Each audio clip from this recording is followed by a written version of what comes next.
c'est très difficile de faire une topographie de ce qui s'est passé. Donc peut-être que la chose intéressante d'en parler aujourd'hui, c'est pour essayer de remettre ensemble des petites choses comme ça, mais vous n'y arriverez pas. Comme une petite fêlure, mais qui n'est pas dite avec des mots. C'est ce petit truc-là que t'entends dans la musique. Come cazzo si dice non l'esigenza, The need. Sì, the need. L'urgenza. Moi, je pense qu'on avait un truc politique, mais en mode, c'est des grands mots, tu vas dire, mais t'es en mode terrorisme. Enfin, on a toujours des goûts qui sont pas du tout des goûts de tout le monde. Donc le seul moyen de les imposer, entre guillemets, c'est par la force.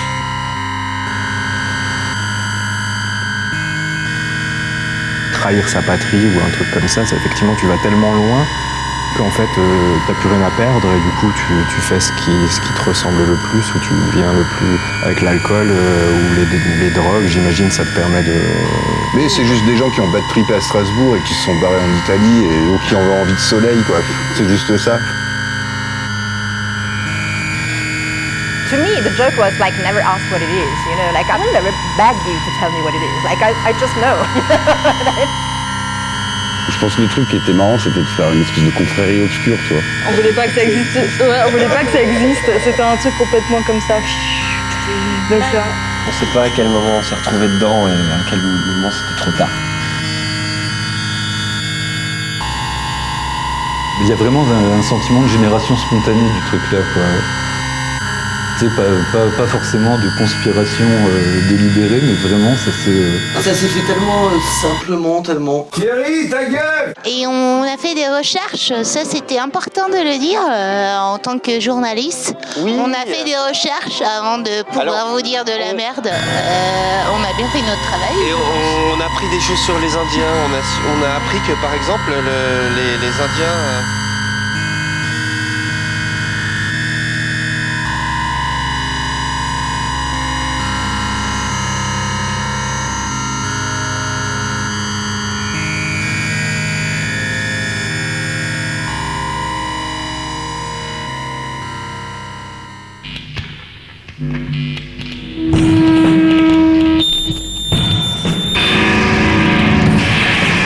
On se connaît de quand on était gamin, ouais. Enfin, on a eu 15, quand j'avais 15 balais, quoi, ouais. J'ai rencontré Ben à Peltre, ouais. Et après, je me pointais les week-ends chez toi, quoi. Il y a ma mère qui me posait. Et après, on est devenus potes, il y avait la petite bande avec Nafi.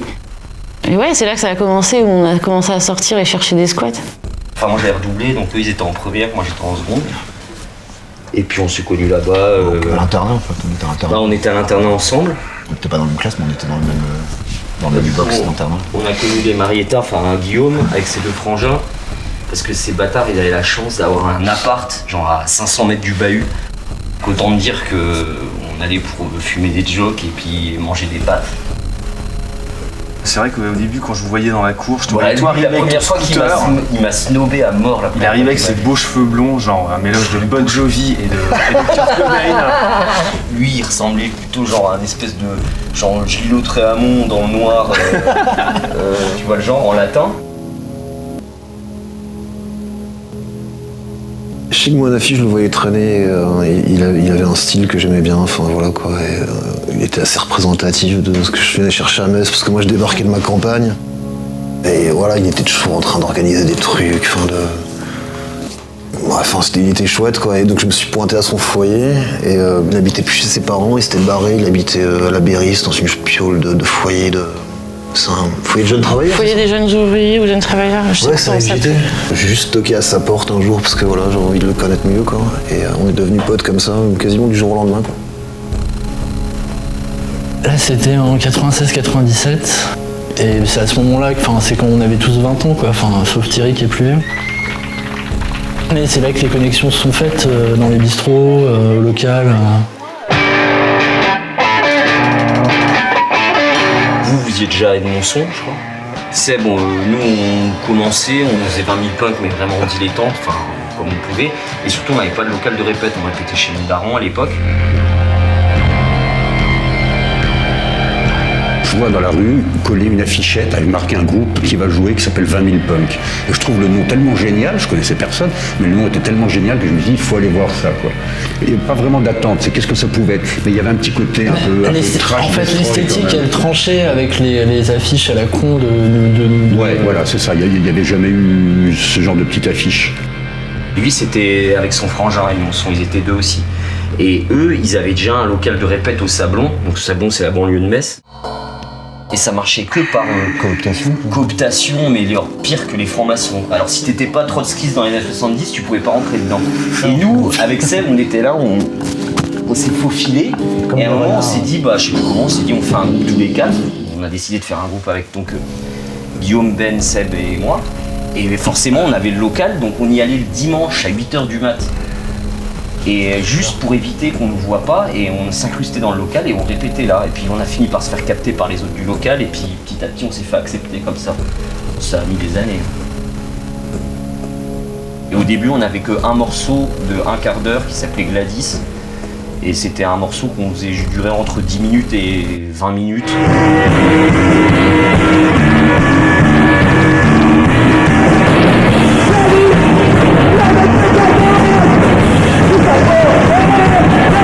Les Verdun, nous, ça s'est fait un peu en même temps, mais le truc, c'était d'infiltrer, mais d'aller vers ce courant de groupe chelou.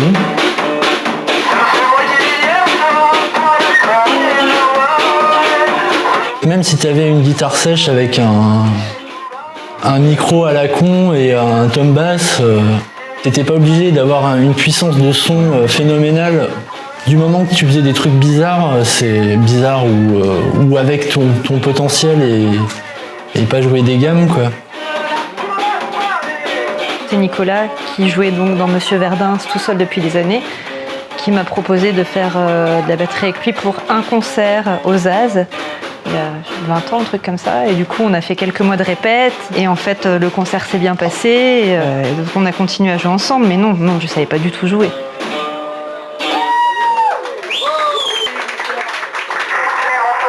Par ce local de répétition qu'on partageait, petit à petit les liens se sont faits, et tous les ans était organisée une soirée avec les groupes du local.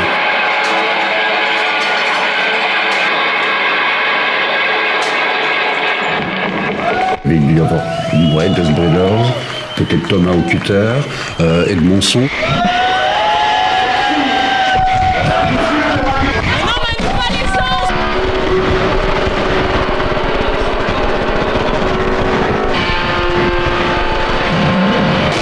À chaque concert, il y a quelqu'un avec bienveillance qui est venu me dire moi j'étais persuadé que le principe c'est de venir te péter la gueule pour que tu arrêtes de jouer. On a tous dû jouer là-dedans. Et ça faisait une espèce de drôle de plateau avec d'un côté un groupe de rock, après il y avait du noise.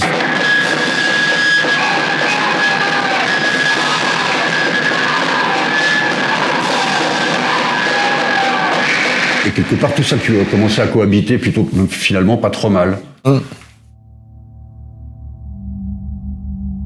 Seb avait fait à un moment son premier zine tout seul, la machine à coudre. La clinique de la machine à coudre. Tu m'avais montré ça à Nancy, et j'étais là genre wow, mais putain vous faites vos livres tout seul, quoi, vous enregistrez votre musique tout seul, et j'étais là genre c'est Par hasard, j'ai trouvé un magasin qui s'appelait Bimbo Tower, qui était un magasin de fanzines, et Le Regard Moderne, qui étaient deux magasins où tu découvrais des fanzines photocopiés avec des bits qui rentraient dans des yeux, enfin des trucs vraiment que c'est des trucs extraterrestres quand t'as 18 ans. Enfin, quand toi le truc le plus punk que tu connais c'est un album des Sex Pistols, là tu découvrais du hardcore vénère. Donc à un moment, je suis revenu, on en a discuté, on allait au magasin, on s'est dit bon, on peut le faire nous aussi, tu vois. Donc on a commencé à photocopier des trucs, faire d'abord Do You Like Sushi, le fanzine, et puis chacun de nous, on faisait des petits fanzines à 50 exemplaires. On disait qu'on en faisait 50, en fait on en faisait 22, quoi, tu vois. Et à l'époque, on le faisait sur la photocopieuse de notre lycée. Tu sais pas dessiner en 3D, tu dessines en 2D un bonhomme comme ça, mais et puis tu fais une histoire avec des bébés nazis et c'est réglé, quoi, tu vois.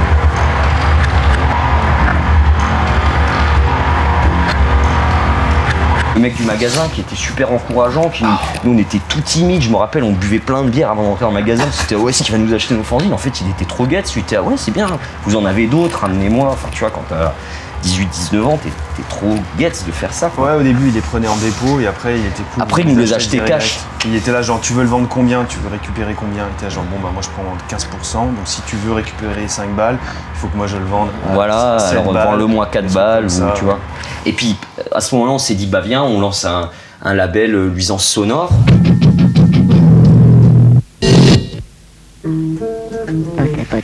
Le numéro 2 d'Oulax Sushi avait une cassette dedans. Et c'est comme ça que Luisance Sonore est née. L'un de nous compensait le branlage des autres, quoi. Parce qu'on n'est pas non plus des bêtes de productivité, hein. Enfin, faut le dire, quoi. Les célébrités du X sur ton mobile téléchargent leurs photos les plus hautes au 8 26 27. Les stars toujours avec toi envoient hot 8 26 27. Ça y est, on a enfin fini le mix de Pussy Patrol. Ah ouais? Mais Sandra est un peu déçue ce soir. Ce n'est pas avec lui qu'elle tourne. Manuel sera juste au cadre. Allez, pour te consoler, on va aller t'acheter de jeunes bêtes. Sors de cible à d'éventuels snipers. Je teste l'isolation, isolement de mon appartement. Fréquente les bas quartiers, zone urbaine délabrée. À chaque héros sa quête. À chaque héros sa quête. Dans les années 2000, on a commencé à sortir beaucoup dans la nuit. Ouais. Des fois, il y avait juste pour explorer la ville, quoi. Voilà, on explorait la ville et on allait voir les bâtiments en fait qui étaient vides. Et on essayait de voir s'il y avait moyen d'organiser quelque chose dedans. Et bon, il y a eu pas beaucoup. À chaque fois, d'ailleurs, des fois, on sortait. Pas à chaque fois, des fois, on allait juste pour visiter et on se passait une nuit de délire à visiter. Ouais, la porte des Allemands qui est juste à côté, voilà, on avait grimpé dessus juste pour voir la vue. Avant que la porte des Allemands soit refaite, quoi. Enfin, près de la gare, on montait dans les bâtiments, il y avait des chantiers. Les chantiers en cours, quoi. Le truc aussi, c'est qu'on a commencé à pouvoir mettre un pied dans les bars. Sauf que souvent, on jouait un soir dans un bar, on jouait H Kraken, donc un morceau pendant un quart d'heure, on faisait nimp.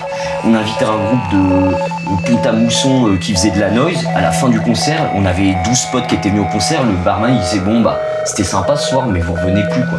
Tes potes, ils boivent des canettes devant la soirée. Votre musique, j'ai perdu 10 d'une oreille là.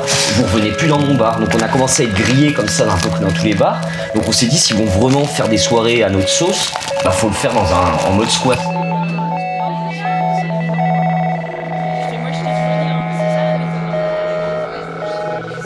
Bah, l'idée c'était d'ouvrir des squats, mais juste pour le temps d'un concert. Un soir. Ouais. Bah, c'était aussi. Ça a commencé rue des Allemands. Le premier c'était rue des Allemands.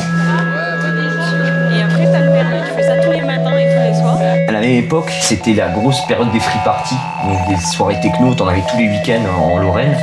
Et bah forcément, c'est des trucs on voyait que ça pouvait se faire, des putains de soirées, groupes électrogènes, musique toute la soirée, et même les flics qui viennent et puis ils disent bon bah on vous fout la paix puis on se casse. Tu parles, ils voyaient 40 jeunes, ils étaient là, allez vous dégager.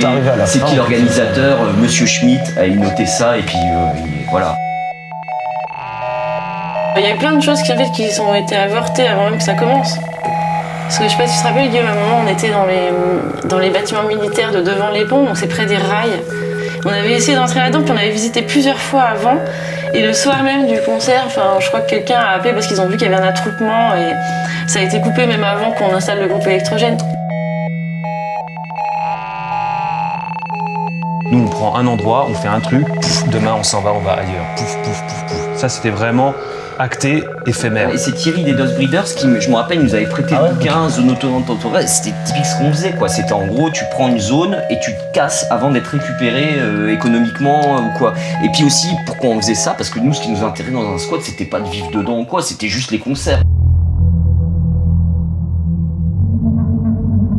Il y a des bunkers partout, des bases militaires vides partout à Metz. Donc ça, je parlais de ça, mais je parlais aussi des arrêts de bus. C'était les coins. C'était un peu l'ambiance campagne, quoi. Graffiti. Ouais, voilà, les graffitis dans les arrêts de bus, dans les bunkers, n'importe où, des endroits vides.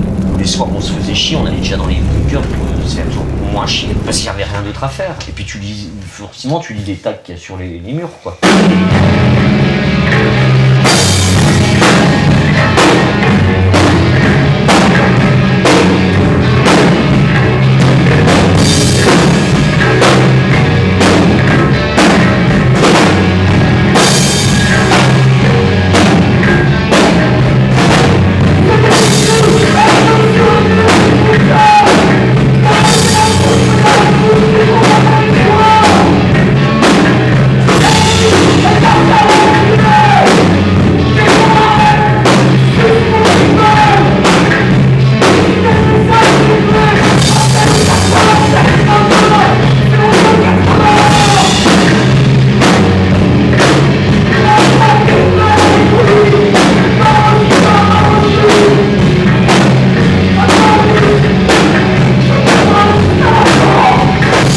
joué à différents endroits. Un coup, on s'est fait virer. Donc c'était chiant parce qu'il y a toujours ce jeu de chat à la souris. Et un coup, on trouve le pont, enfin un pont, de la 31, de l'autoroute locale. Et on se dit, putain, là c'est nickel, personne ne nous fera chier. On y va la veille, on repeint le mur. Et on fait le concert. Et bah là, effectivement, personne ne nous a fait chier. Alors après, on en a fait 10 là. On sortait de la ville, donc il n'y avait pas de voisinage, à part un lycée, mais le week-end, il n'y avait personne. Et on était sous le pont de l'autoroute, notre son était couvert par les bagnoles qui passaient. Donc on ne pouvait pas être ni vu ni entendu sur plusieurs kilomètres à la ronde. Donc on était à peu près sûr de ne pas se faire caler. Bah ouais, parce que tu pouvais pas y arriver enfin, pas aller soulever un plot pour passer en bagnole, enfin, tu savais que les... C'était que piéton en plus, c'était impossible d'y accéder en voiture. Ouais. Tu vois, t'es au bord de l'eau, tout est peint, t'as ce groupe électrogène qui fait un bruit pas possible, que t'essayes de planquer derrière un mur, et puis ça foire 3 fois par concert, le truc il plante, il faut le réparer. Il n'y a pas assez de lumière. Il n'y a pas assez de lumière. Et ça a fait oublier de les amener. Trouver une bagnole pour ramener les bières. C'est ça, c'est vraiment toute une aventure. Le bar au cul du camion. Et puis des fois, il y a ces gros bateaux qui passent à côté de toi, là, et puis des gens qui sont en train de dîner, tu vois, qui font une espèce de petite croisière de plaisance, et puis toi, t'es en train d'écouter un concert de punk, et tout le monde se fait coucou comme ça, c'est un peu marrant, ces moments-là aussi. Pour eux aussi, ça devait être inédit. C'est marrant. Ça restait très messin quoi. Bah Messin, nancéen, tu vois. Il y a des connexions qui sont faites, mais ça faisait Metz-Nancy, ça allait même pas jusque Strasbourg à l'époque. Strasbourg, c'était déjà c'était l'Allemagne, quoi. Et c'est à partir du moment où on a eu le pont, on s'est dit, bah là, on peut faire venir. On commençait à ce moment-là à connaître des gens d'autres villes, forcément, quoi.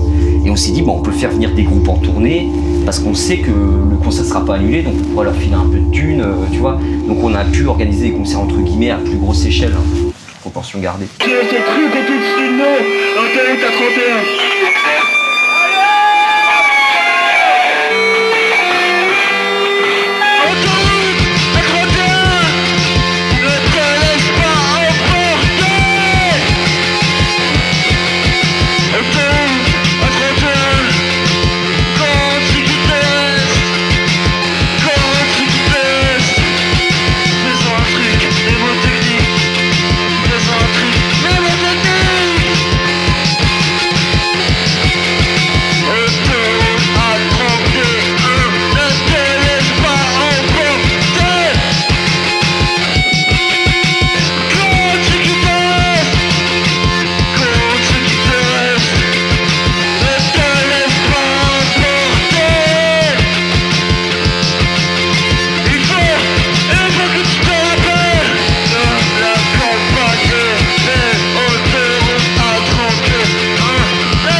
Au début, il devait y avoir un noyau, je vais dire, de 30 personnes qui venaient sous le pont. Je pense à peu près à chaque fois qu'on comptait, on était entre 30 et 45 maximum si tu comptais les musiciens et les gens qui avaient organisé, quoi. Puis après, au fur et à mesure, ça s'est un peu élargi, mais bon, ça c'est après. Il faut d'abord parler de la rencontre avec Strasbourg.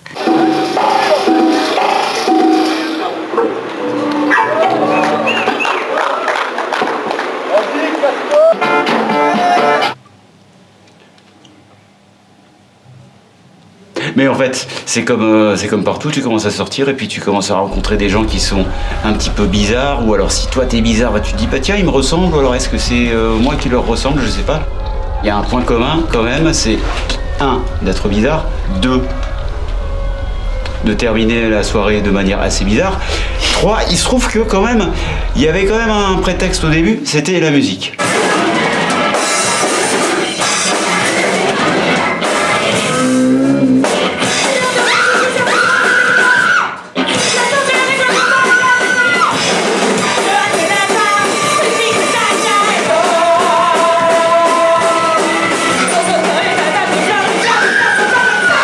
Après, chez nous, au Romain, on avait une maison où on faisait aussi un peu des concerts. Ça a vachement aidé. Enfin, c'est les lieux, en tout cas, qui ont aidé à ce qu'on se rencontre, quoi. Plus que la musique, finalement. On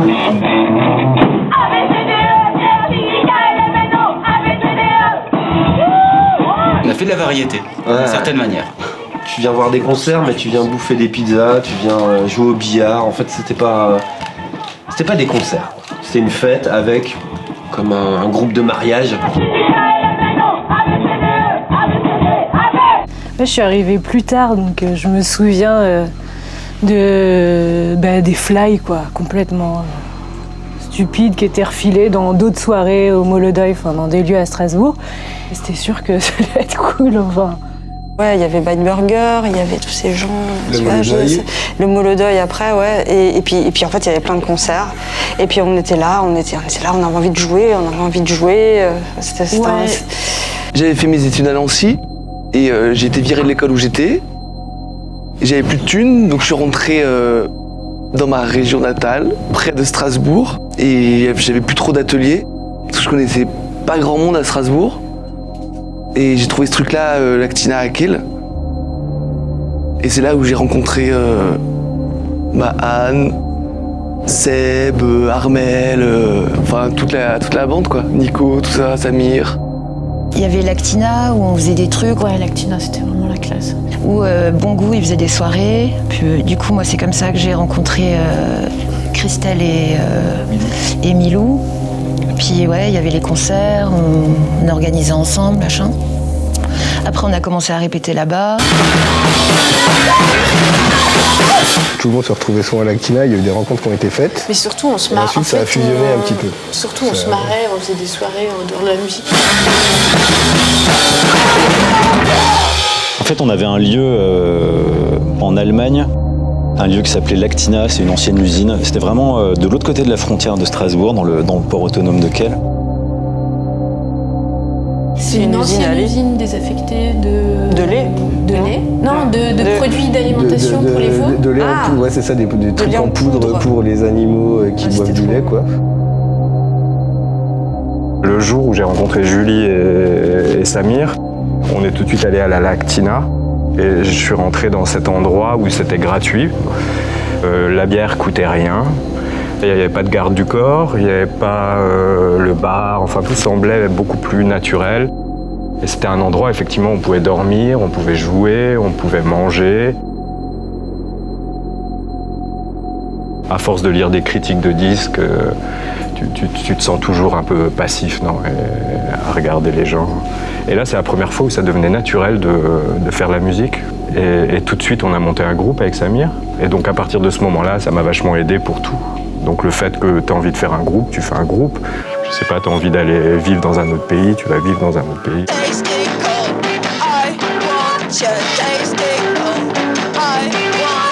Tu avais lancé une sorte de défi, tu avais dit, bon, on a un mois, enfin je sais plus, il y avait un... Non, c'était en une semaine. Un temps assez court, Ouais, tu avais dit, bon, vous avez tous des groupes que vous démarrez, donc on va se fixer une date. Ouais. À cette date, on fait vous ferez votre premier concert ou...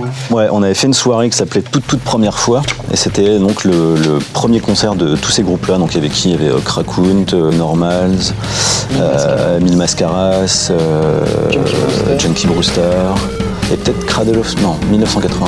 Donc on a fait une soirée qui était super... Il y avait plein de monde, enfin c'était hallucinant, et on fermait le rideau, enfin on faisait un peu comme à l'école des fans, ou à Je passe à la télé, ou à... Enfin voilà, ça fait toute première fois. Une soirée à 1 €. Ouais. Donc ça, c'était vraiment la première soirée qui a officialisé cette espèce de... Conglomérat. Ouais, conglomérat de groupe qu'on avait entre potes, là, avec cette esthétique... Enfin, cette esthétique, non, parce que chacun avait son style de musique, quoi. Je me souviens aussi la première fois que je suis monté sur scène, c'était un festival au Molodeuil à Strasbourg et j'ai rencontré Alice dans les backstage. C'était mon premier concert et du coup j'étais assez stressé. Et il y avait Alice qui était assez stressée, sauf que Alice elle montait sur scène en maillot de bain avec un ukulélé à reprendre des chansons de Odibi et de Madonna. Moi je sais que c'est à ce moment-là, j'en avais marre d'être juste, pas groupie, mais juste dans le public, à aller voir les concerts des potes et je me suis dit ouais, moi aussi j'ai un truc à faire et c'est autre chose que ce qu'ils font eux. Magique, on retrouve tout de suite Junkie Brewster. Et je crois qu'on a eu tous une espèce d'envie de faire un truc plus vivant, quoi.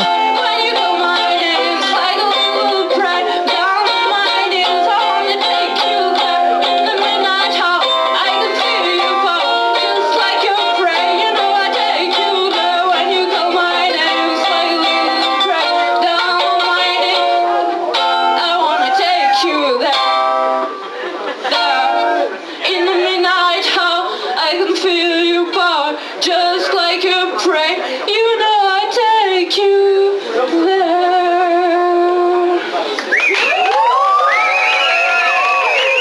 avec l'Actina, il y avait la clique des Mulhousiens qui était trop bien, Mon Chéri.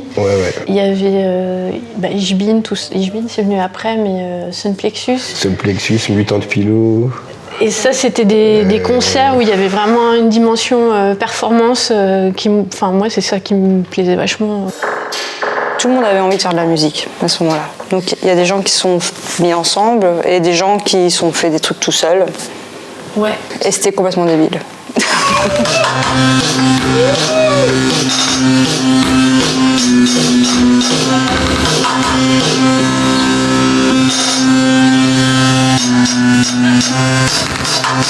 La rame qui a cuisiné cette sauce pour spaghetti au thon, encore une fois. Des pâtes de thon, je n'en peux plus, j'en ai vraiment jusque là. Il reste à venir car la fin du monde est proche, tu le sais. Il ne me reste plus qu'à partir pour ne plus voir ta gueule, t'enculer.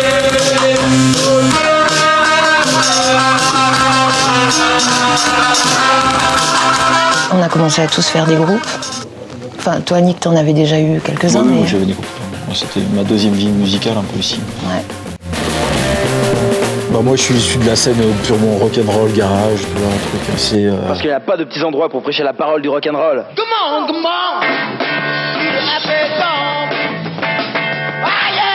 Assez cliché, qui se mélange pas trop, alors qu'à Strasbourg, c'était vraiment ce côté complètement éclectique, qui part dans tous les sens, avec quand même ce truc un peu arty. Alors, vous êtes prêts à vous foutre la honte de votre vie?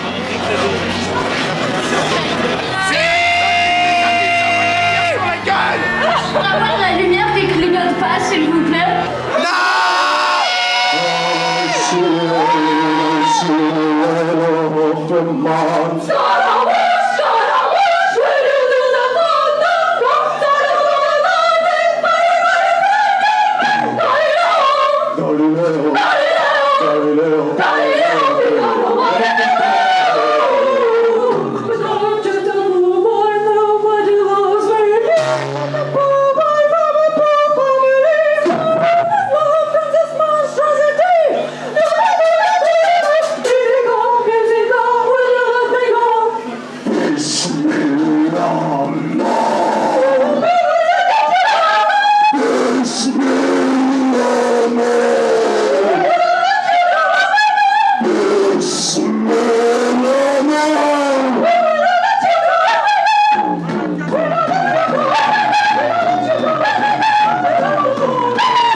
Milou, il jouait pas encore de la musique. On a décidé de faire un groupe ensemble, en fait. C'était les Chiracs.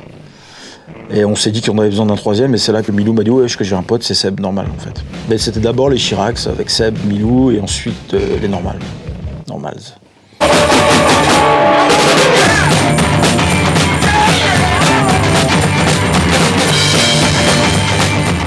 J'ai très vite vu la tête d'Armel dépasser du bar, la tête de machin. Puis des concerts.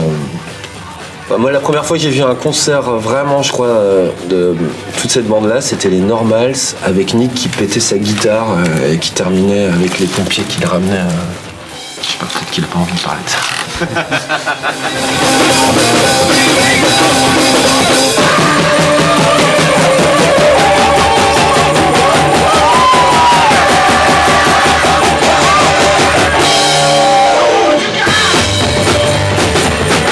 Je me rappelle qu'on commençait à se voir de plus en plus. C'était la période où, avec Armel, on avait un super appart avec... Enfin, je crois que c'était cette période-là. Je produisais pas beaucoup de musique, mais j'étais là tout le temps, dans toutes les soirées et tout. Et les gens, ils étaient aussi souvent chez nous. On allait souvent dans cet appart-là. Non. Bon, il faut savoir que j'ai décidé de changer de nom d'artiste. J'aimerais maintenant que tout le monde comprenne que je m'appelle Cool Toucan. Cool Toucan, le toucan le plus cool de la ferme. On était les meilleurs. Ouais, C'était vachement bien. Non, c'est pas pour vous juger du tout. C'est pas pour vous juger du tout. En fait, t'es tous des merdes. Si on n'était pas venu vous tirer du caniveau. Pour l'instant, les gens sont en train de les baisser. Tu t'es baissé, hein?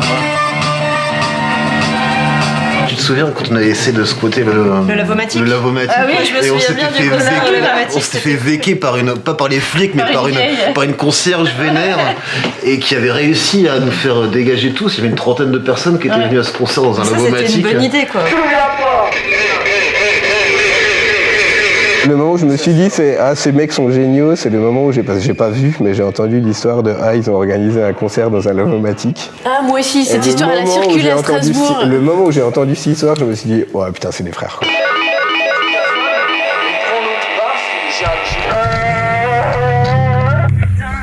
Il y avait Strasbourg et Metz qui se connaissaient pas, et puis Seb et Nafi et Guillaume se sont rencontrés au gré des concerts, quoi.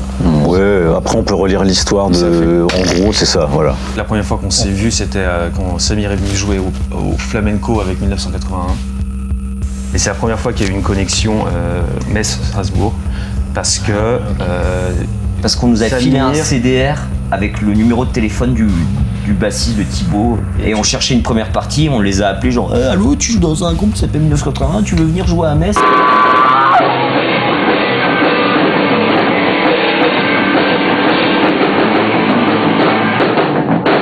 Moi, je me souviens particulièrement du jour où la première fois qu'on a joué en dehors de Strasbourg, c'était à Metz, avec 1981. Et on s'est retrouvés à jouer au flamenco qui ressemblait à un kebab, non, avec du carrelage. Et effectivement, le jour où on vous a rencontré Guillaume, Nafi et Sid, tout de suite, c'est passé naturellement, comme c'était passé naturellement avec les amis que j'avais rencontrés à Strasbourg. Je sais pas par quel truchement on est arrivé à ce que ça arrive. Qui connaissait qui, ouais?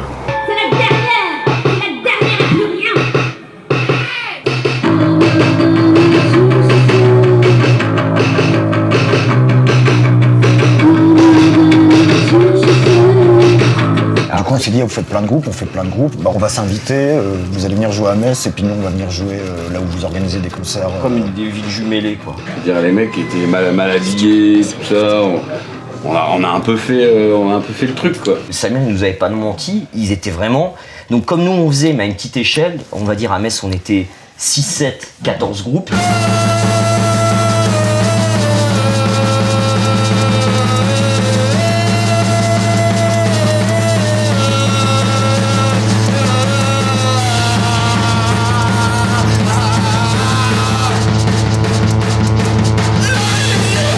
Mais eux, à Strasbourg, ils étaient 15 et ils faisaient 42 groupes, quoi. Et tout dans des trucs, à chaque fois, un mec, je faisais batteur là, bassiste là, machin, et toujours dans des trucs un peu noise, ils faisaient pas de la pop gominée, quoi. Ouais, il y avait un truc aussi assez autodidacte, assez mal foutu. Il y avait des groupes qui savaient jouer, et puis il y avait des trucs bien casse-gueule, vraiment à l'arrache, comme le sport, où ça ressemblait à rien, quoi. Le sport. Ah putain oui, bonjour, nous sommes le sport. Le sport est exclusivement composé de 2 membres.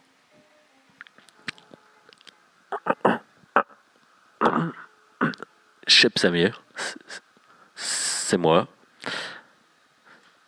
Et l'incroyable Junkie Brewster.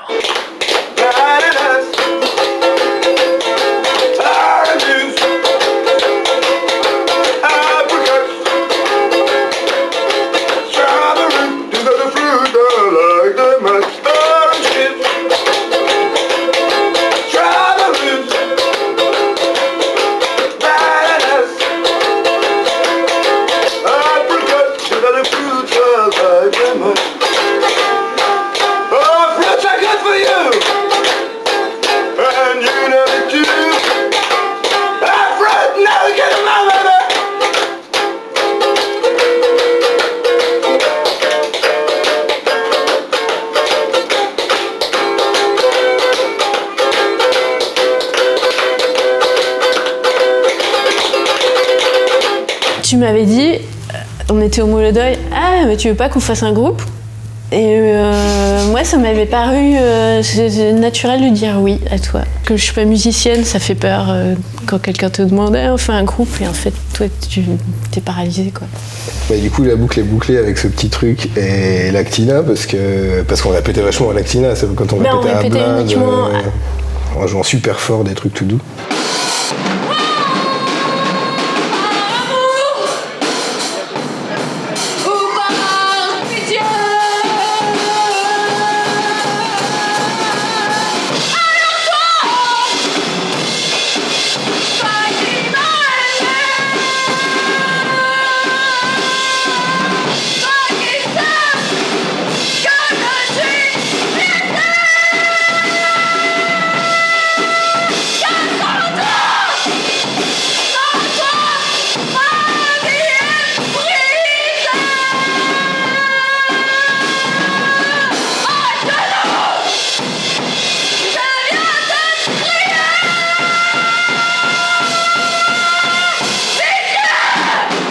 Autant nous, on pouvait avoir des groupes de rock plus ou moins où tu sentais les influences.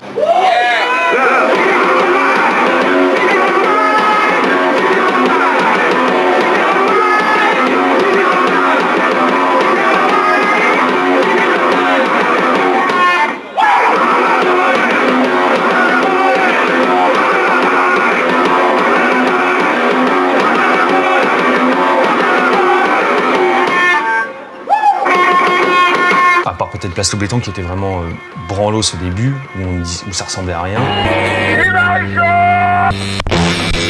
Attends, alors là, ouais.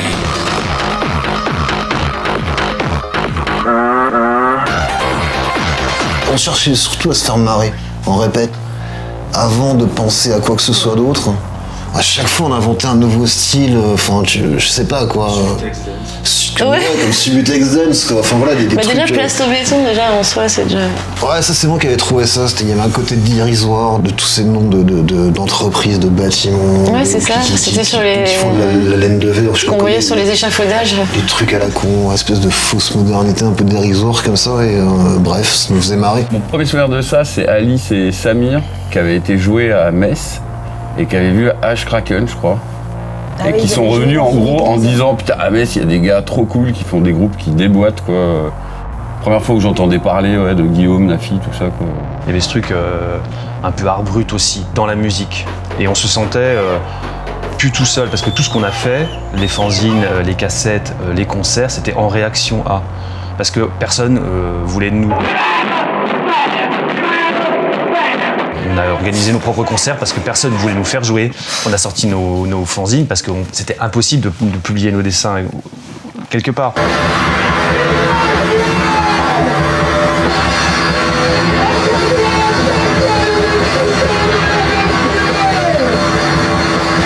Une volonté de faire les trucs soi-même, enfin, il y a un truc. Mais je me rappelle parce que quand je suis revenue à brut. Strasbourg, tu m'as montré tous les trucs de Metz. T'as vu, regarde ça, tu vois, ils sont trop cool. Regarde, t'as vu le truc qu'ils font. Mais ouais, c'était trop bien. Il y avait des photocopies, il y avait un facsimilé d'un cahier d'élèves des années 40 que vous aviez retrouvé dans un grenier, un truc sous l'occupation en Lorraine, plein de trucs un peu zarbi comme ça, ouais. Et moi j'adorais ça, c'est comme de trouver des trésors. Enfin, on était friands de ces trucs-là, quoi.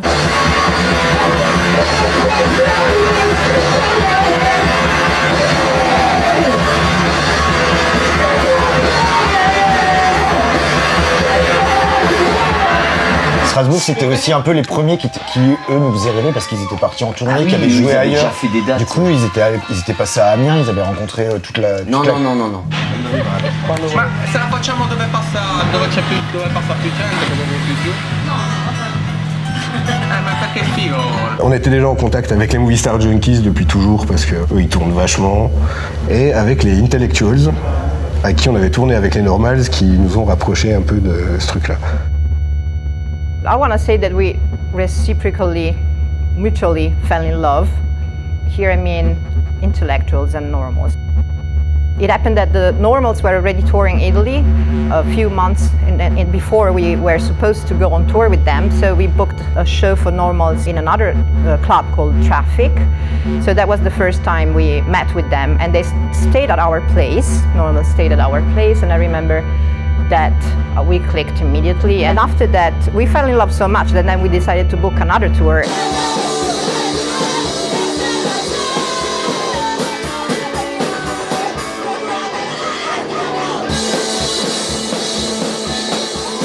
During that tour, I had to leave and go to China for work, but then they did another part of the tour with Movie Star Junkies, another band from north of Italy. And that was how we I don't know, it was like a couple of years where we were really into each other a lot, into one another. I don't know how to say that.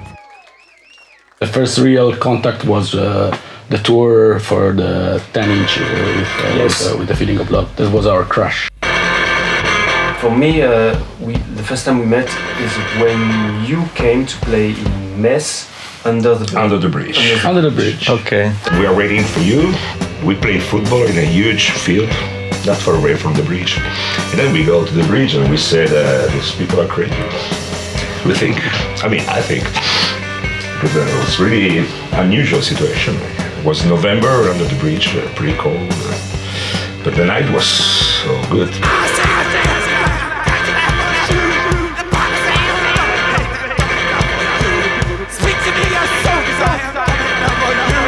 I personally feel like something like a correspondance de Sens Amorous with correspondence of what? Senso amoroso, come si dice? La corrispondenza d'amorosi sensi. Porco Dio. C'est difficile. Tradurlo. C'est poétique. Tu peux aller la chercher.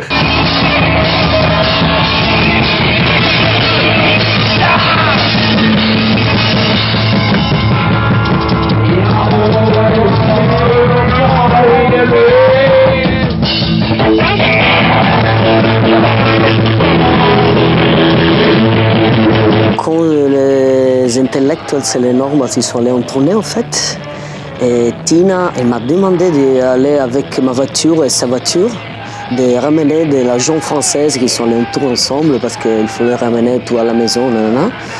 Et donc j'ai dit oui, j'avais un petit panda, je suis allé à Stazione Termini avec elle et ils sont arrivés Seb Normal, Seb Joly, Anne la blonde, et Samir, et Parfum Sel tout le temps, elle est déjà, tout le monde était déjà bourré, je comprends rien du tout, et le monde comme ça, et ça c'était la première fois que j'ai vu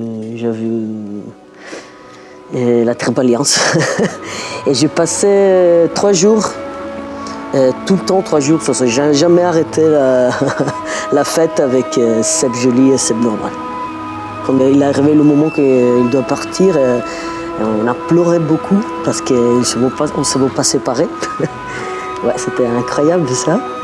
Et on est allé ensemble pour la ville, à Porta Portese, dans un bar, à manger, on a fait beaucoup de choses ensemble.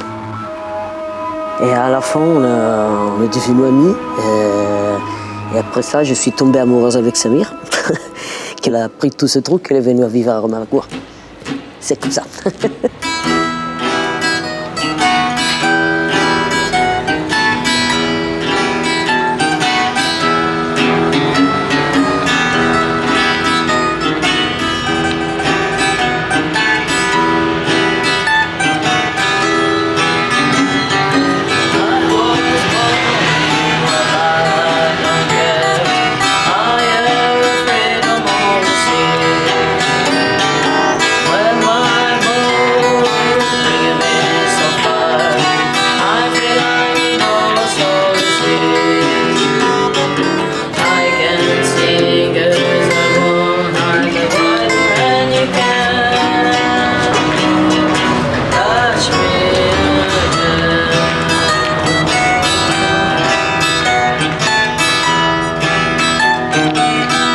Et on a vraiment commencé à jouer tout de suite. On avait des guitares à la maison, et on a commencé à jouer. Samir, il avait Cheb Samir Black Sons of Leviathan, il a fait beaucoup de blues. Et moi, je joue beaucoup de folk sicilien, on a mélangé les choses. Et c'est Caputini Ligno, il a commencé comme ça.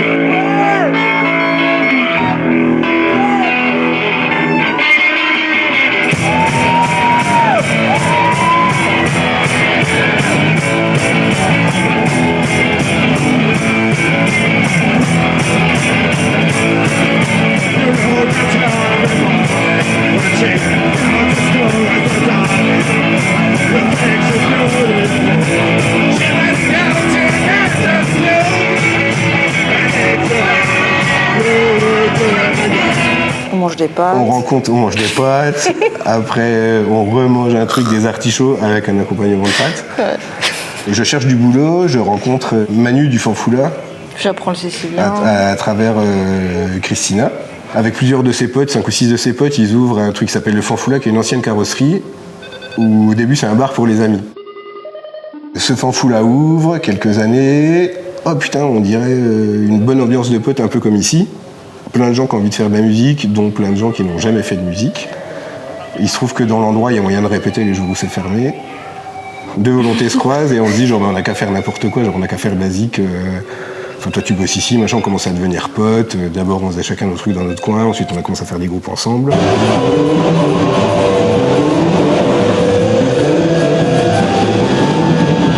Moi je viens de Paris, donc je suis pas du tout de l'Est de la France, donc j'ai un peu découvert la grande Triple Alliance internationale de l'Est quand je suis arrivé à Rome et que les Normals sont venus jouer, et etc. etc.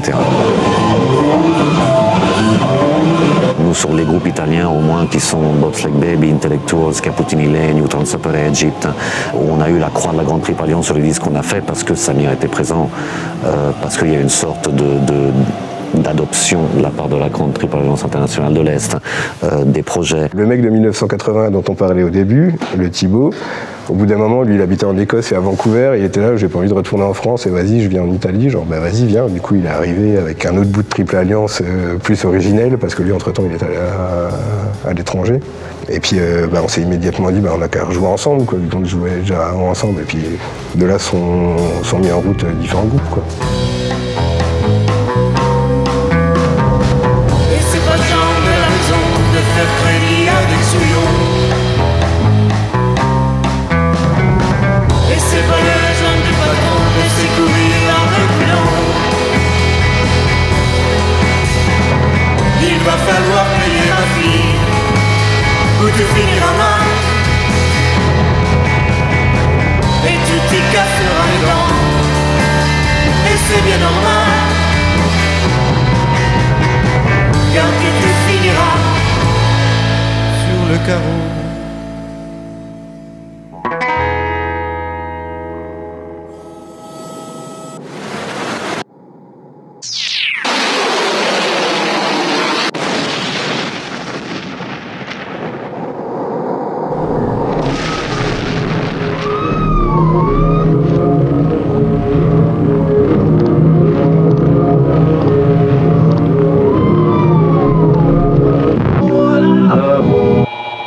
Ouais, je me rappelle du coup de boule dans la gueule, ouais, du cataclysme, oui, qui s'est produit, ouais.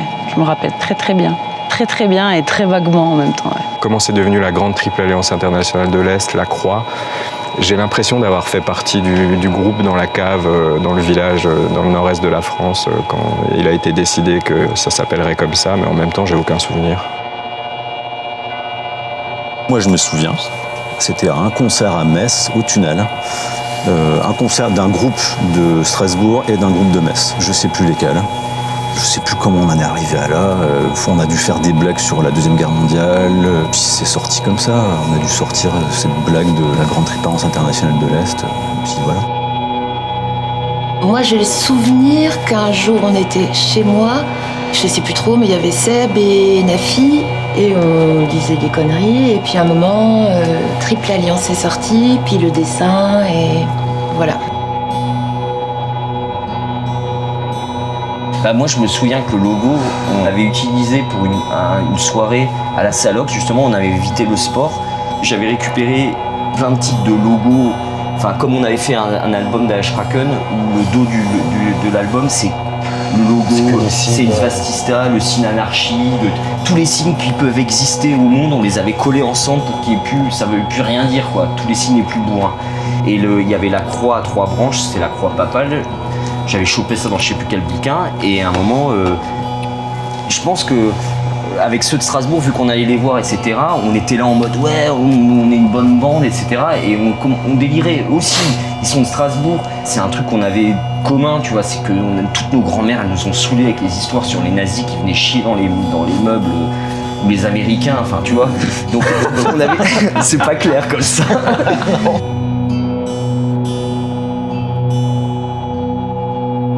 Il fallait bien qu'on se constitue comme on constitue une association, sauf qu'on voulait pas non plus monter une association parce qu'on voulait que ça reste informel et que ce soit un ténia en fait, qui s'immisce dans tous les anus de l'Europe.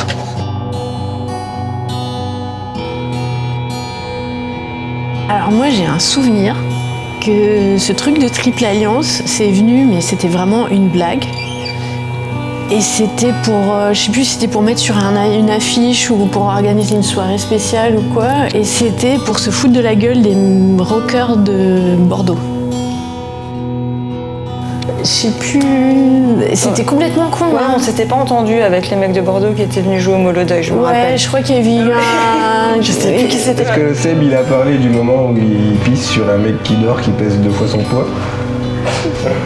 Moi j'étais pas là, mais j'ai entendu Je des pense que la trucs. nouveauté, elle vient de ce jour-là, quoi. Moi, je me souviens c'est une règle, c'était pas une règle, il n'y avait pas vraiment de règle immuable, mais il y avait cette idée quand même d'évincer Paris, quoi.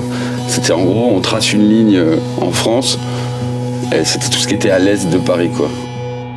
Ça fascinait pas mal de monde qui ont eu envie de participer au truc là, mais pareil, en sachant pas comment rentrer dedans, quoi, parce qu'il n'y a pas de ticket d'entrée. Les disques, les affiches, tout, on fout le logo partout. Ça partait du principe, Comme genre, ça, tu veux faire partie de la Triple Alliance, bah t'as juste à mettre la croix sur ton... C'était une franchise gratuite. Sur ton vinyle ou sur ta cassette. N'importe qui peut mettre la croix. Donc si demain ta grand-mère, c'est comme le truc des Falls, quoi. Quand Marky Smith il disait tu prends ta grand-mère, elle joue du bongo, c'est The Fall. Bah, c'est pareil que la Triple Alliance. C'est un truc qui vous a échappé des mains directement, quoi. Et c'était le principe. Les symboles hobos, donc c'est des types qui demandaient du boulot dans les baraques aux États-Unis et ils gravaient sur la façade de la maison un signe qui disait ces gens seront hospitaliers ou n'y allez pas, une sorte de code secret que seuls les hobos comprenaient. Et là, effectivement, t'allais à Berlin, t'allais à Hambourg, t'allais en Italie et dans chaque chiotte, tu voyais ce symbole. Il y avait ce parallèle-là assez rigolo, quoi. Ouais, il y avait cette espèce de truc éthéré où il y a un moment, il y a quelqu'un qui était venu me demander oui, mais ça a commencé quand, ça vient d'où, c'est qui, c'est quoi. Même avec la meilleure volonté du monde, il n'y avait pas moyen vraiment de dater le point. Non, mais j'en sais rien, en fait. C'est comme une espèce de ce genre de truc où tu te dis, tu essayes de revenir en arrière et tu te dis, bah, c'est comme si ça avait toujours été là.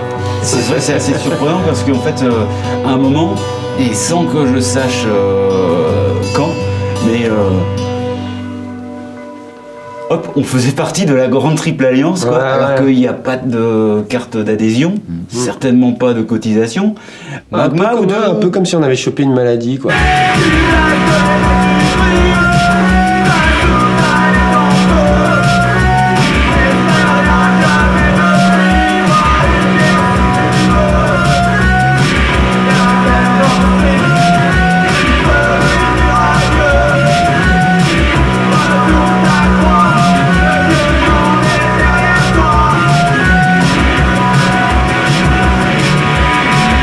Je crois que c'est un peu bizarre aussi. De l'amour et de... Ouais, c'est un truc tout... De la musique. Mais grave, c'est une famille, on s'est trouvé, c'est une famille, quoi. Et c'est un peu rigolo de voir un peu... d'entendre parler au-delà du cercle de nous et de... qu'il y a plein d'autres gens... Comme un vrai truc, quoi. De théories et tout, enfin, je sais pas comment dire, mais... Tout ce qu'on fait là, quoi. C'est ça. Ouais, pareil, voilà, ouais. Moi j'étais prise comme un pion en fait de la Triple Alliance. C'est fou, il y a que des pions, il n'y a pas de chef. C'est quoi ce mensonge là? Non, mais il y avait des chefs, quoi, voilà. C'est quelque chose de très identitaire, de se dire ouais, je fais partie de quelque chose, d'un mouvement débile en fait, à la base, parce qu'en fait on ne voulait pas qu'il y ait un site, on ne voulait pas qu'il y ait un MySpace, on ne voulait pas... Seb a essayé de faire un site à un moment, mais... il a très bien marché. Non, mais maintenant il marche plus parce qu'en fait il était en flash et en flash ça existe. C'est interdit plus, C'est l'Europe, c'est pour l'unification de l'Europe. Donc c'est pour l'unification de l'Europe entre la Belgique, la France, l'Italie.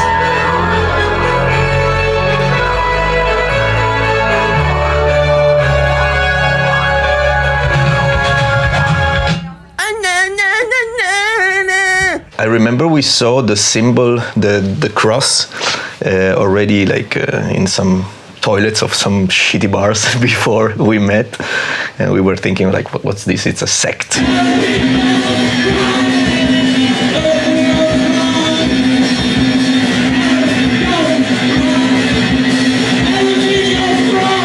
I don't remember asking questions about it.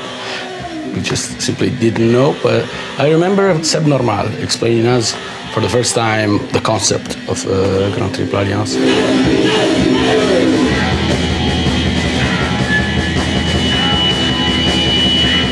Being part of something, it helps expressing that every single band that's part of it.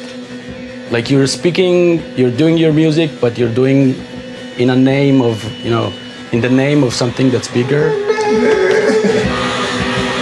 Garage band of the La Triple Alliance, they're never like a classic garage band, like as we felt, like we didn't feel like a classic garage band. Maybe it was the first time I saw that there was a scene that was so melted. There was like synth punk melted with garage and blues. It was very interesting for me as a musician to see that that could happen. And maybe I tried to bring this home because now Turin is nice because the underground scene is not so big, but all the small scenes of Torino, they collaborate now, like everybody is friend and help each other doing shows. So it's something like maybe I learned it there and I brought it back.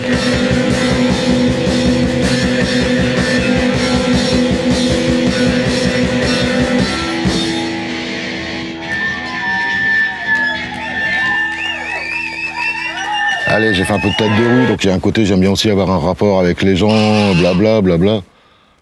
Ça, c'est les oies d'à côté. Et bon. Tête de roue, quoi. On va changer de question peut-être, parce que là, on a eu un peu... Hein.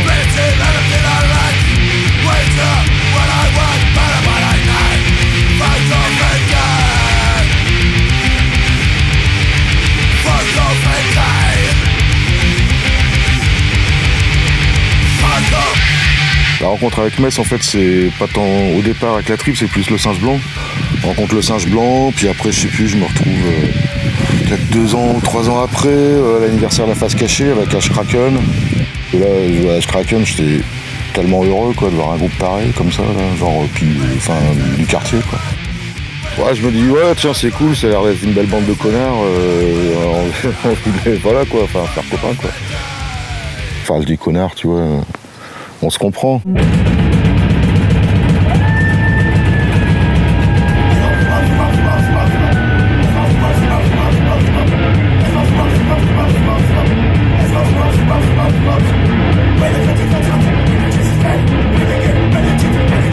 And I think you just said that this was the very beginning of the Triple Alleanza, but I think there was already something going on because actually, in between the first tour and the second tour that Intellectuals did with Normals, Intellectuals actually recorded one record, one LP, and it was through the friendship with Nick Normal, who helped us out in a way to connect with the studio in the UK. And then we recorded this record, and we called it Triple. The name of the record is called Triple, and there is also a little Triple Alleanza sign on the cover of it. So I think it was actually something that started a little earlier than we met. This meeting really worked, like this connection really worked, and I think some of the stuff that happened later on, especially what happened in Rome, I don't know about what happened in France, but what happened in Rome is also sort of a consequence of this meeting of these two scenes. Mais c'est pas une scène sur une ville, c'est ça quoi. Bon, oui, à Strasbourg, il y a Metz. Metz, c'est le bureau politique. Strasbourg, c'est un peu les vacances, quoi. C'est le centre balnéaire. Puis à Amiens, là, on est dans le sport d'hiver. Le sport d'hiver.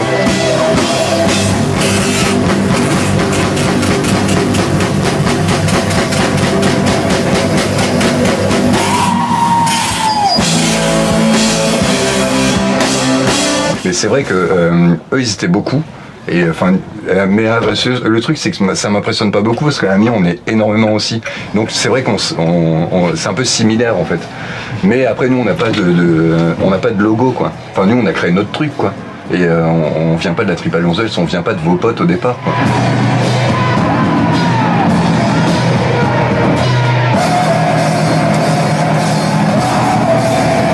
C'est le réseau underground, c'est genre les squatteurs, les gens de la bande dessinée et ainsi de suite. Et en fait, c'est ces gens-là qui vont organiser énormément de concerts. c'est un espèce de crew qui est en fait dans chaque ville et en gros en fait qui vont avoir ce truc de pègre comme tu dis souvent quoi. Et en fait c'est pas forcément en fait quand tu vois la Triple Alliance de l'Est qui fait que en fait c'est un lieu cool. C'est un gros réseau, en fait, tu peux avoir des lieux autogérés et ainsi de suite. T'as pas que ce truc-là. Ils vont très bien le développer. Mais non, c'est juste en fait, genre, comme tu dis, dès que tu vois une croix, en fait, tu es genre, oh, donc c'est cool, ils sont passés par là. Ben forcément, en fait, c'est juste en fait des gars qui ont tagué en fait un truc. Oui, on est passé par là. C'est comme en fait tous les groupes qui vont mettre un autocollant en fait sur le mur du SMAC et ainsi de suite. C'est juste genre on est passé par là. Et après, c'est pas eux qui organisent, ils sont passés par là. Et encore heureux en fait qu'il y ait des gens qui organisent des trucs. Parce que s'il n'y avait pas eu ces gens-là, ben, je pense que la Triple Alliance de l'Est, ils seraient restés chez eux.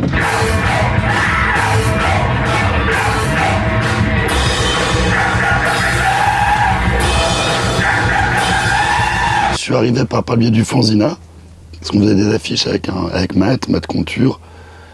Et puis donc du coup en faisant des affiches, t'écoutes les groupes pour qui tu fais des affiches, on les connaissait pas forcément. C'était des affiches pour De la Cave, tu vois, c'était des affiches pour Edouard. Et en soi, c'était toujours labellisé avec ce truc plutôt obscur, quoi, cette triple croix de Lorraine. C'est assez beau d'ailleurs, tu vois que personne n'arrive à en parler convenablement, parce que c'est très nébuleux.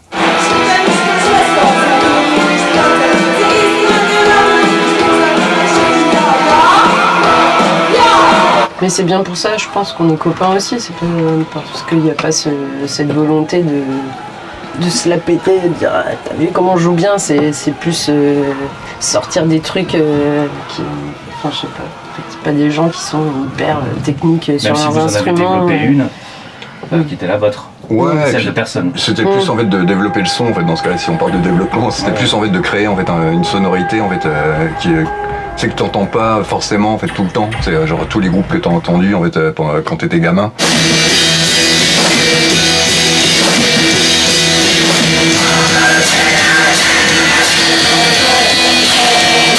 On essaie de nous demander, oui, mais qu'est-ce que c'est la Triple Alliance? Est-ce que c'est vraiment ce concept-là de secte sonore? Je disais, bah non, en fait, tu peux pas dire. Il y a personne qui dit, t'attendais pas. Alors apparemment, Nafi l'a fait. Nico Baron. Mais sauf que moi, j'ai dit plutôt, soit tu sais que t'en es, ou si tu sais que t'en es, voilà. Bah oui, mais c'est hyper sectaire, évidemment. On va sortir une VHS, on va dire la vérité. Ouais, on va tout dire. On va dire la vérité sur la Triple Alliance de l'Est. Et puis surtout, ça s'est fait justement avec des liens d'amitié forts. C'est ça qu'on dit depuis le début. C'est-à-dire que c'est pas des gens qu'on rencontre au gré comme ça d'une soirée et puis hop, c'est bon, t'as joué une fois dans notre lieu et c'est bon, tu fais partie de la Triple Alliance. Et surtout, ce qui a créé la Triple Alliance, c'est les fusions des membres des groupes existants qui se sont mélangés et qui ont créé des nouveaux groupes. C'est ça qui a fait la Triple Alliance.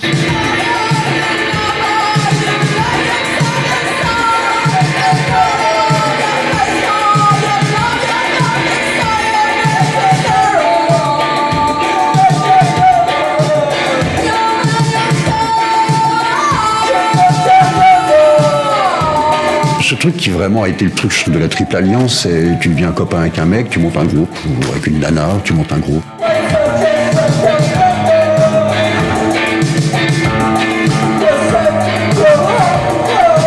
On a toujours fait des groupes avec des potes, musiciens ou non-musiciens. Donc après, forcément, quand les gens de Strasbourg, on est devenus potes, naturellement, les décisions se sont faites. Tout de suite, ce qui a fait la fusion, forcément, il y a eu des couples qui se sont créés, notamment Nafi Armel qui a créé ensuite le groupe des Dreams. Entre les membres d'Ashkraken et les membres de là-bas, il y avait tout de suite il y a eu Feeling of Love où tu as intégré Seb comme batteur.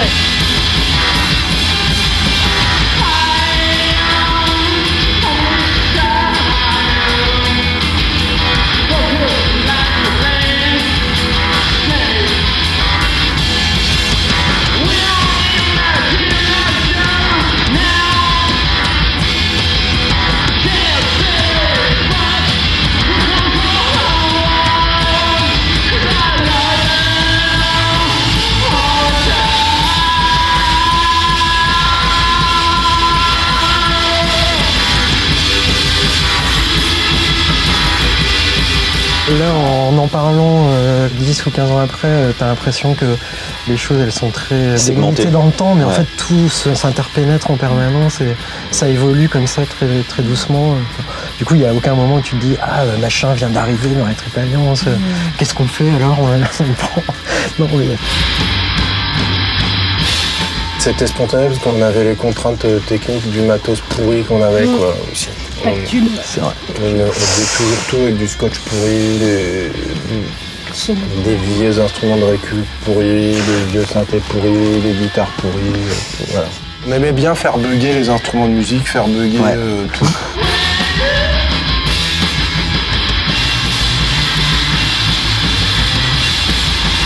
Je crois que ce qui demeure intéressant sur le long terme, c'est souvent quand même les groupes qui sont dans l'ombre comme ça. Il y a un truc.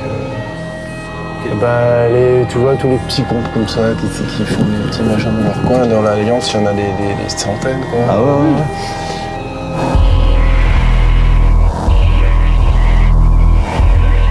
Tout le monde a 5000 side projects à chaque fois. Ouais. Et ça, c'est une caractéristique de la Triple Alliance, c'est chacun joue dans plein de choses différentes, avec d'autres, enfin tout se mélange tout le temps en permanence.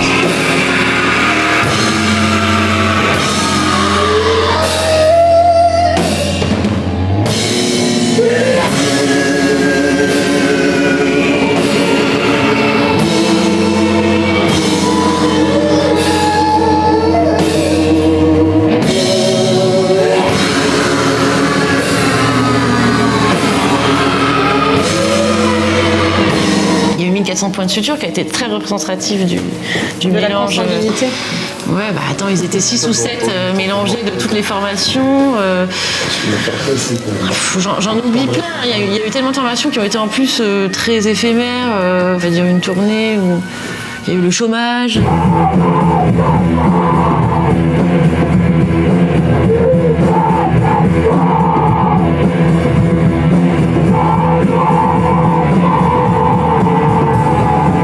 Donner l'image d'un truc organisé, et au final il n'y avait rien d'organisé plus que ça, quoi. Mais ça donnait une image genre machine de guerre, genre ces gens sont préparés à tout. Et puis c'était aussi un peu faire un truc que a priori t'écoutes pas, quoi. Enfin avec les Dreams c'était ça, on n'écoutait pas vraiment de reggae, on s'est dit tiens essayons de faire du reggae. D'ailleurs c'est pas du reggae mais... Ah bah tiens on va faire un groupe tous les deux où on joue tel type d'instrument pour en gros tel type de musique, quoi, mais il y avait plein d'essais, quoi. Il y a plein de groupes qu'on a fait genre 2 fois, on parlait de Discipline for Youth tout à l'heure, je pense qu'on a dû faire 3 concerts en 5 ans. Sauf qu'on avait fait le chômage, l'idée c'était que chacun prenne un poste où Nick il était plutôt guitariste, ah bah tu vas aller à la batterie du coup, quoi, tu vois. Ouais, c'est la blague, mais c'est la blague poussée un peu jusqu'au bout. Ok, ça fait 4 fois que tu fais la blague, en fait, apparemment c'est devenu un groupe. Et puis on a fait The Ananas, on voulait faire de la disco psychédélique. Après Funk Police, le but c'était de devenir meilleur que James Brown. À la base, il n'y a pas jamais de dire on fait un groupe mais c'est pour 2 ans et puis après 2 ans on arrête, quoi, tu vois. C'est juste que la vie fait que t'avais envie de faire autre chose. Ah tiens, le synthé que j'utilise dans ce truc, il y a mis trop de bière dessus, il marche plus. Il y avait eu quelques collaborations avant, un petit peu avec Guillaume et avec 20 000 punks. On avait fait 30 000 punks.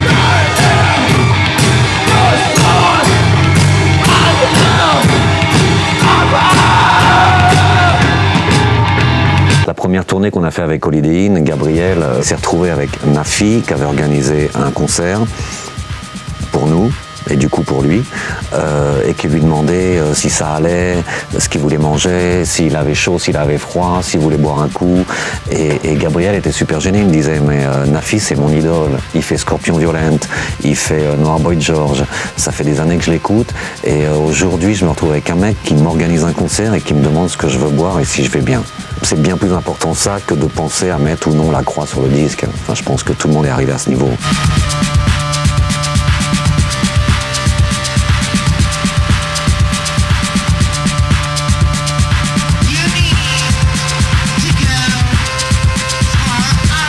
Le fait que vous soyez maintenant tous ici dans l'antenne Drôme, on va dire, en venant de Strasbourg. Ouais, ça étend le réseau. Ça étend la peste, quoi. Ça crée une intensité à chaque fois. c'est marrant, c'est comme si c'était éternel, une espèce de jeunesse éternelle comme ça, parce que ça reproduit tout le temps cette intensité-là au moment des retrouvailles et tout ça.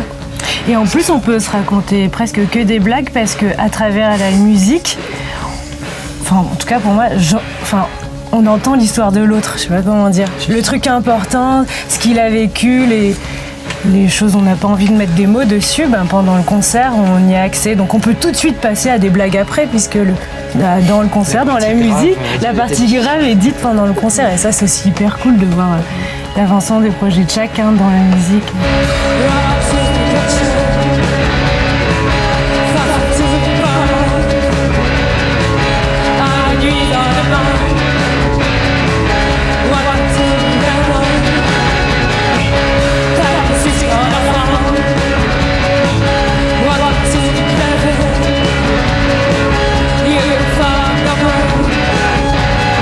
Effectivement, on parle un peu de la Triple Alliance, genre c'est une blague parce que c'est une blague comme ça, parce que ça fait rigoler, on joue sur des codes, mais c'est un truc hyper fort de lien entre plein de gens, c'est un truc qui se tient quoi. Et on rajoute de la blague par au-dessus parce qu'en fait, parce que c'est comme ça qu'on est, parce que ça nous fait chier d'être hyper sérieux, parce que c'est triste.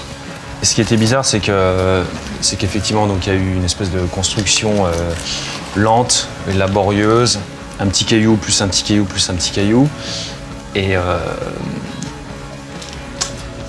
quand Benoît est mort, c'est au moment où justement ça a commencé à basculer. Quand il est mort, on sortait le disque. Là, voilà, c'est ça. Et il a pas vu le disque sortir. Mais du coup, on avait prévu d'aller aux États-Unis. Pour le mec du label nous disait si vous allez aux États-Unis, je vous paye le ticket d'avion. Et puis du coup, ça nous faisait un peu un truc genre Ben, on va aller aux États-Unis, même si il était vraiment faible là. Puis il est mort. Donc, et après, bêtement, on s'est dit, c'est bien qu'on l'ait fait quand même, mais on s'est dit on va quand même y aller. On va demander à Stéphano, qui était un copain à nous, genre tu veux prendre la place d'un mort. Alors tu vois, c'est vrai que c'est pas évident quoi. Puis il est un copain.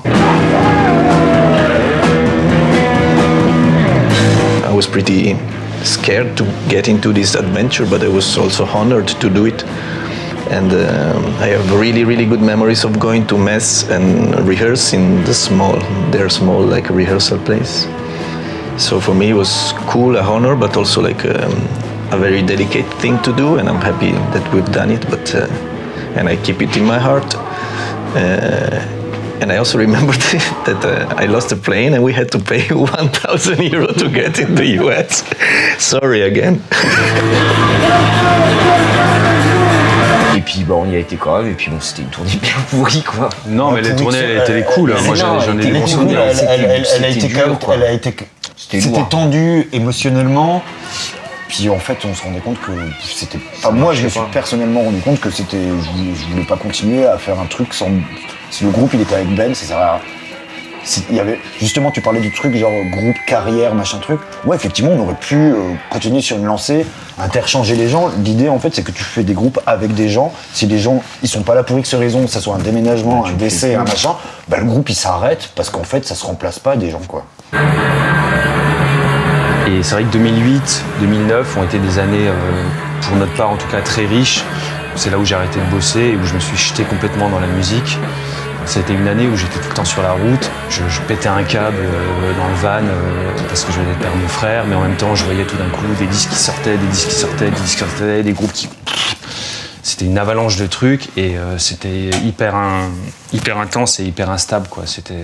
Mais ça n'a rien à voir avec la Triple Alliance. Au boulot, il m'impose de parler comme ça aux clients parce que ça donne un air sympa.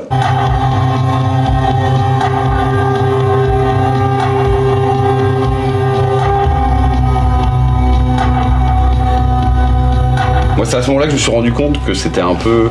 Ça intéressait plein de gens, en fait, quoi. Que ça avait un peu pris, tu vois, qu'il y avait des gens qui commençaient à nous détester, quoi. Ouais, ils nous prenaient pour des bouffons, quoi, tu vois. Ah, clairement. Et moi, ça m'allait très bien, parce que c'est très bien comme ça, quoi. S'il y a plus ce truc qu'on disait avant, un peu corrosif, un peu machin, que ça devient un peu genre...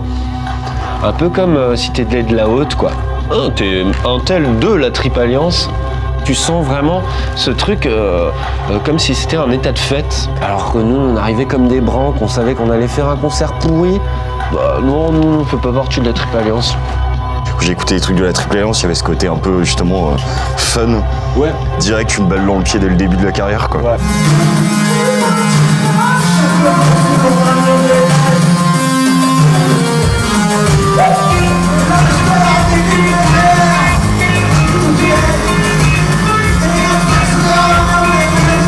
Au départ, ça ressemble à une sorte de blague de potache. Ensuite, tout le monde s'excite un peu là-dessus et c'est à ce moment-là où c'est intéressant. Ensuite, il y a, je sais pas, une sorte de mode, je sais pas si on peut dire mode, qui se colle dessus.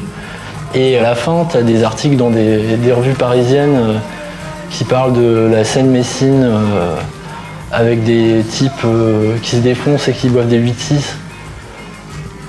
Il y a un côté un peu faussement légendaire, cradoc. Qui n'était pas du tout là à la base parce que c'était fun en fait. Il y a des trucs des fois que j'aime pas trop, qui sont un truc de meute masculine. Ouais, exact, ouais, ça c'est pas comme ça. Un truc de testostérone, quoi, qui fait de la guitare le plus fort, qui va péter l'ampli, et c'est trop cool. Et il y a un peu de ça, des fois, dans l'imagerie Triple Alliance. Et ça zappait complètement tous les trucs coolos dont on parlait au début. Les groupes super amateurs, super zarbi, où on savait pas jouer. Et c'est comme si ça devenait plus professionnel, en fait. Professionnel du squat à crack, quoi. Ouais.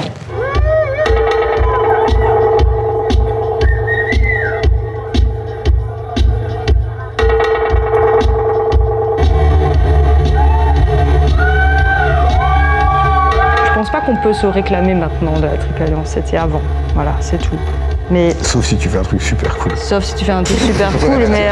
Tant que le truc est approprié par personne, mais que tout le monde met son petit grain de sel, tout se passe bien. Et il y a un moment où il y a une volonté, peut-être capitaliser dessus, c'est pas le bon terme, mais une volonté de l'approprier, de le formaliser, ou même pas une volonté, mais que ça se fait de soi, et ça fige le truc dans ce que c'est pas. Et à partir de là, à mes yeux, c'est là où peut-être ça s'effrite. Il y a ce point de basculement qui à mon avis, s'est produit. Ce n'est pas que culturel, c'est aussi intelligent. C'est avant tout, Et c'est surtout très spermant. Oui, on peut le dire. C'est vraiment très suspect. Il va y avoir des orchestres de jeunes. Des orchestres de jeunes. Ah non, je suis devant le chanteur. Allez-y les gars, comme on dit dans le rock.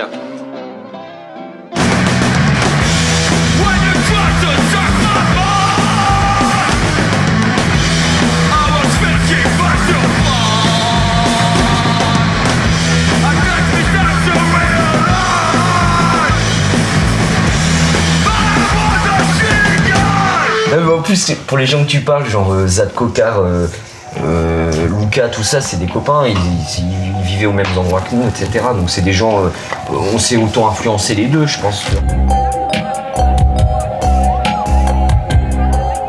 Je suis arrivé après la création de la Triple Alliance, quoi.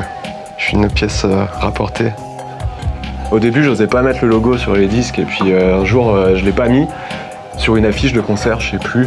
Et puis Seb, il m'a engueulé, il me fait « Mais t'as pas mis la croix de la Triple Alliance ?» Je sais pas si j'ai le droit de le faire. Et puis en fait, il s'est foutu de ma gueule. Du coup, je crois que ouais, on peut s'incruster. Le mouvement perpétuel, garant de la bonne marche des choses carrées. Je remonte le tunnel sous la gare, je pense à des choses qu'il vaut mieux pas dire à table.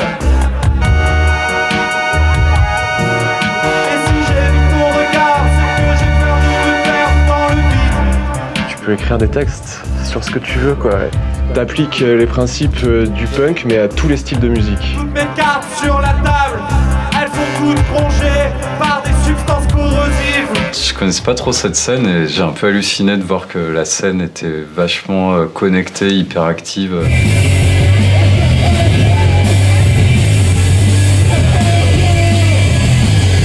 J'ai rencontré Sépi, après Lucas et Quentin, on a beaucoup traîné ensemble. Je pense que c'est un peu eux qui m'ont introduit à plein de groupes, enfin, plein de trucs. Et j'imagine que ça doit être eux qui m'ont parlé de la Triple Alliance à ce moment-là, mais je me souviens pas exactement.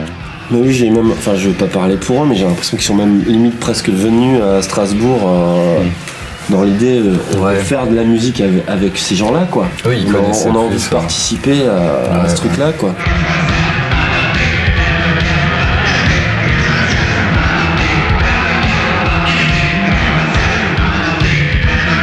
J'avais fait un espèce de concert, mais je n'osais pas dire que c'était un concert. J'avais enregistré des trucs sur une cassette et entre les groupes, je faisais un espèce de bidouillage comme ça. Je me mettais un peu en retrait et assez vite, tout le monde m'invitait à faire des trucs. Enfin, c'était. Allez, viens.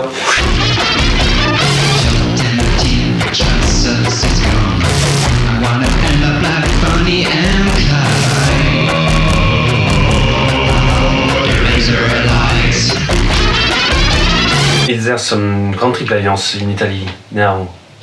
Yeah, makes me think about Cristina, like Maria Violenza. She's bringing the name around the Triple Alliance Italienne. I think it starts from her too.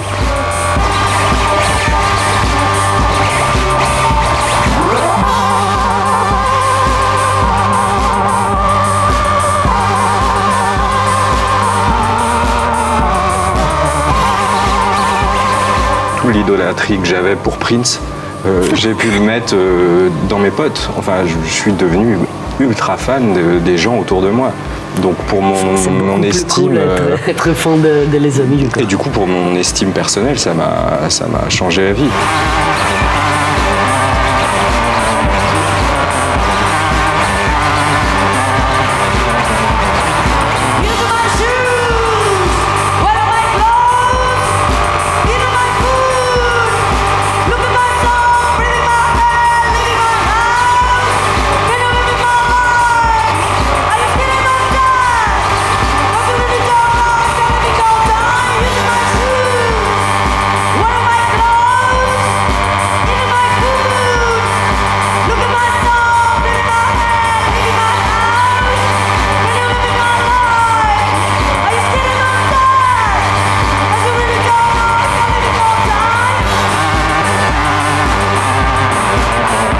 J'ai appris vraiment beaucoup de choses à ce moment quand j'ai rencontré la Triple Alliance parce que c'était mon premier contact avec une culture qui n'est pas italien et c'est quand même un européen. Et une culture de liberté, une culture de musique différente, un peu merdique, un peu cynique, un peu différent. Je crois que j'ai appris vraiment la liberté, qu'est-ce que c'est, je pense un peu. Et en même temps, la musique s'est mélangée à la relation interpersonnelle. C'est vraiment les deux ensemble, c'était hyper fort. Ce soir c'est vendredi, je veux pas rester seul.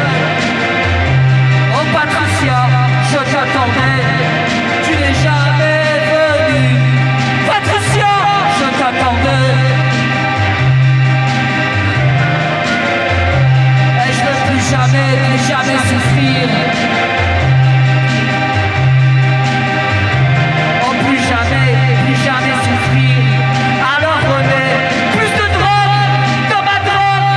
Moi personnellement, l'idée de la Triple Alliance, ça sera genre toute ma vie, quoi.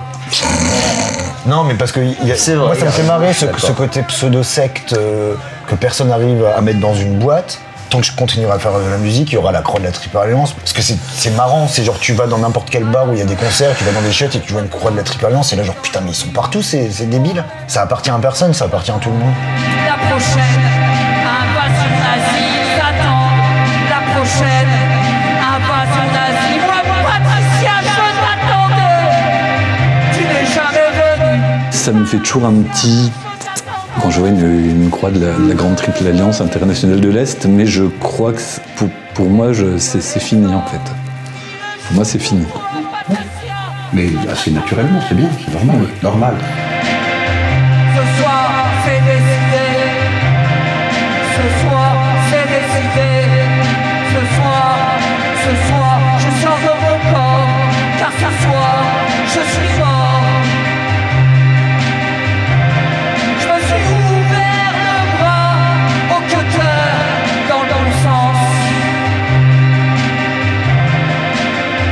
Je sors de mon corps, je survole la ville. Je survole la ville, je sors de mon corps. Comme dans Rector survole, je survole toute la ville. Des milliers de gens à leurs fenêtres, des milliers de gens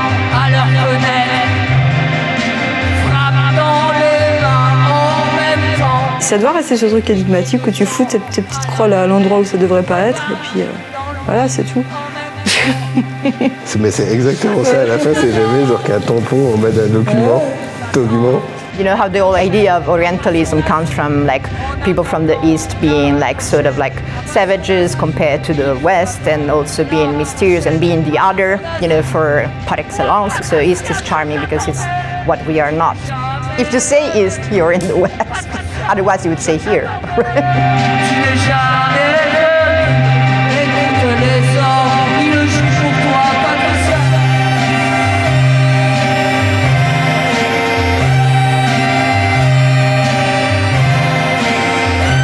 C'est ça la tripalliance de l'Est en fait pour moi. En fait. Tu l'as très bien résolu en fait. Genre, en gros c'est un truc qui coule de source et en gros en fait, de pas besoin d'en parler. C'est en gros en fait, ça se fait comme ça quoi. Et en gros c'est de balancer juste un nom, ce qui s'appelle en fait un label, comme Ariel, comme Skip. C'est un truc qui existe depuis tellement longtemps. Moi ça me semble important de le préserver. Mais c'est toujours quelque chose de très discret. C'est pour ça qu'on met la croix à la tripalliance, c'est pour rien s'approprier. Mais pour que ça reste un truc justement très tentaculaire et large. C'est pas histoire de se dédouaner, mais plutôt d'être bienveillant quoi, avec tout ça. De pas donner un truc de coolos. Patricia, je t'attendais. Patricia, je t'attendais. Patricia, je t'attendais. Patricia, je t'attendais. Patricia, je t'attendais. Patricia, je t'attendais. Patricia, je t'attendais. Patricia, je t'attendais. Je t'attendais. Personne ne devrait avoir porté sa croix. Y compris celle-là avec 3 branches, voilà, donc très lourdes. Branches, et donc on n'a pas assez de membres pour autant de branches. Et après, c'est il y en a qui veulent faire partie de quelque chose qui existe sans réellement exister, sans être structuré.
Aussi, tu vas mourir des cailloux. On va tous vous faire mal.